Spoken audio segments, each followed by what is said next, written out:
Too many of our colleagues agree with the erudite gentlelady from Georgia. It's not the heat, it's the stupidity. This is awesome. I've had this video in my segments to do doc for quite some time, and we're finally going to get to do it here. It's from a hearing oversight related to the Environmental Protection Agency. And I've told you all, one of my favorite members of Congress is Jamie Raskin.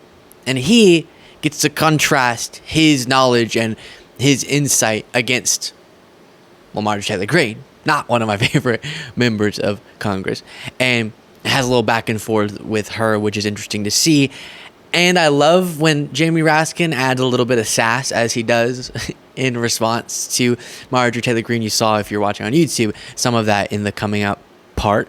But I'll play this, then we'll discuss as we go along. Again, this is talking about the environment and specifically regulations to protect the environment. And it seems MAGA is just really, really wanting to figure out how we can do the most damage possible to our environment, make our air, the air we breathe, the water we drink, the ecosystems we rely on for food, just destroy them as much as possible, as fast as possible. It seems, based on your actions, MAGA, that's your intention, despite you saying stuff to the contrary. And credit to TYT Investigates, which, as I was searching for this moment, they had the best portrayal of it. And here we go. Americans have been enslaved in $34.8 trillion in debt. And one of the reasons is because of the reckless spending of the Biden administration, all due to climate cultist beliefs that they have got to regulate and spend hard-earned tax dollars in order to control the climate. This is a complete catastrophe, Mr. Reagan. It's a complete catastrophe. And it needs to be undone. The EPA regulations are unsustainable for Americans. And believe me, Republicans want clean air and water too. But the climate cult has got to end. I just want to make 3 points in closing. The first is that Americans want the EPA to be doing more to stop climate change, not less. And yet we heard from a number of our colleagues on the GOP side today, as well as from Project 2025, that EPA's rules are hurting Americans. But that's not the perspective most Americans have. Most Americans want the EPA to be doing more. We have a philosophical difference or a scientific difference. We believe that climate change is real and is a dagger pointed at the throat of humanity. And too many of our colleagues agree with the erudite gentlelady from Georgia who calls... The erudite gentlelady from Georgia, just casually throwing that in there. Many of our colleagues agree with the erudite gentlelady from Georgia who calls climate scientists and most Americans, by extension, climate cultists. We heard it twice from her today. Well, if there are brainwashed cultists on the issue, it is the people who are following the conspiracy theories of QAnon and assert that scientists like Dr. Fauci are trying to invent diseases. That's where the cultists come in. And I'll play more of this for you, where Jamie Raskin does describe Marjorie Taylor Greene, or alludes to her, and uses the term stupidity, which, like I said, we'll get to. But first, I do want to remind you of this from Axios. Trump ran up national debt twice as much as Biden.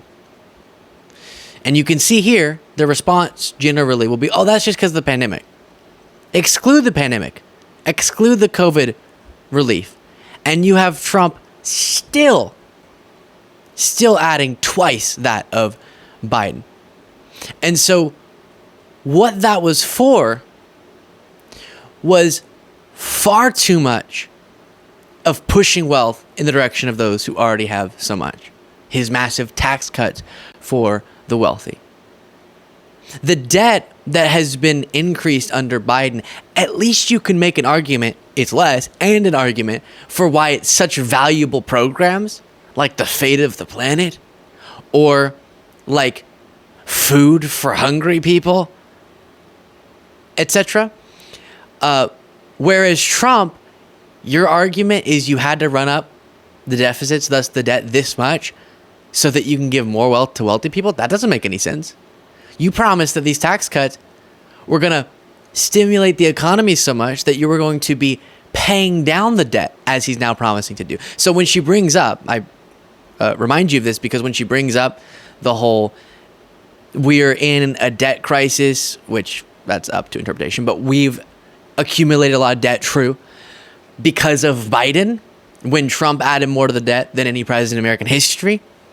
She's the wrong messenger when she refuses to criticize her own side, whereas I'll say on a bipartisan basis, let's figure out how we can address this problem. But no criticisms for the cult leader as she's accusing others of being cultists. We'll address more of her talking points about the environmental actions after playing more.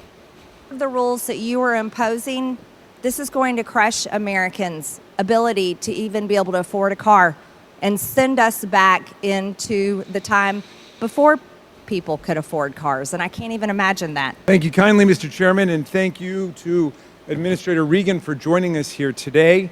It's another brutal summer in Washington, but as we say on Capitol Hill, it's not the heat, it's the stupidity. And Americans today face the accelerating ravages of the climate crisis, including extreme heat waves. Last year was the hottest year on record in more than 100,000 years. And the hottest year before that was the prior year. And the hottest year before that was the year before that. So we're talking about record extreme heat, record violent flooding, record wildfires destroying millions of acres of land in the West, record velocity hurricanes and tornadoes. And yet, a lot of our colleagues are still in denial. In fact, their Project 2025 plan for America would ban the use of the word climate change. They want to delete the possibility of even talking about climate change, much less taking any action on it. It is shocking. Sometimes I forget, which is why I skip over that part of the conversation. I forget that people still deny that there's a problem, because my assumption, thinking that most people have a brain that functions, and my assumption is that we're talking about differences in our belief about the importance of acting, or the importance of acting this way or that way. Even Marjorie, they're saying we want clean air and clean water, but we disagree on how to approach the issue. We can disagree about how to approach the issue. I sometimes forget, as I said, that some people are denying there's even an issue. What? That's wild. If you're watching this and you're thinking, this guy's not bad, and you want to support the work that we do, you can do so by clicking the subscribe button. Easy, free, but makes a huge difference. Back to the video. Aside from that, by the way, I will continue to show for you, we've gone through previously studies to this effect, but the UN also is publishing this. Renewables are the cheapest form of power today, confirms a new report from the International Renewable Energy Agency. Amid climbing fossil fuel prices, investments in renewables in 2021 saves $55 billion in global energy generation costs in 2022. It goes on, but we've discussed how, in a significant way, renewable energy is far cheaper for consumers than fossil fuel generated energy. And so while we don't have the capacity to currently only run off of renewable energy, that's why the investments are so important. And so we can make a better future for ourselves where costs are lower, while also protecting ourselves, our health, our water, our food, our air. And I know this is hard for some people to care about for some reason, it seems, but future people will have a better situation with the planet, not to mention all the different impacts of climate change, some of which were mentioned by Jamie Raskin. I've started to try to get down more in the weeds instead of the zoomed out approach of the existential nature of climate change, because I think something about the big picture MAGA isn't able to fully conceptualize or at least care about, because it seems so big down there. We're talking about right here, right now. making sure we have an environment that's livable for us, that's healthy for us, millions of people die because of air pollution. Millions per year around the world. Air pollution related outcomes leads to millions of deaths for people across the world. That's an example of why don't you want to help yourself and lend the future or create a future where we have cheaper options as well for ourselves, as we're already seeing with the options we currently take advantage of. And I remember this story from the Washington Post that we talked about that was a good example of a freak out from Republicans saying Biden's coming after your water heater. But then we learned the Department of Energy said its proposal would save consumers $11.4 billion on their energy and water bills each year. So you had the situation where MAGA was out saying overstepping, Biden administration doesn't want you to have a water heater. In reality, they were just implementing regulations that forced companies producing water heaters to improve on their technology. Let's throw out the out-of-date technology, make sure we have the most efficient, effective technology. We're going to force you to do that. And then that ends up being in the interest of consumers and saves them money. But still, there was a hyperventilation within the Republican media echo chamber that said this was somehow bad.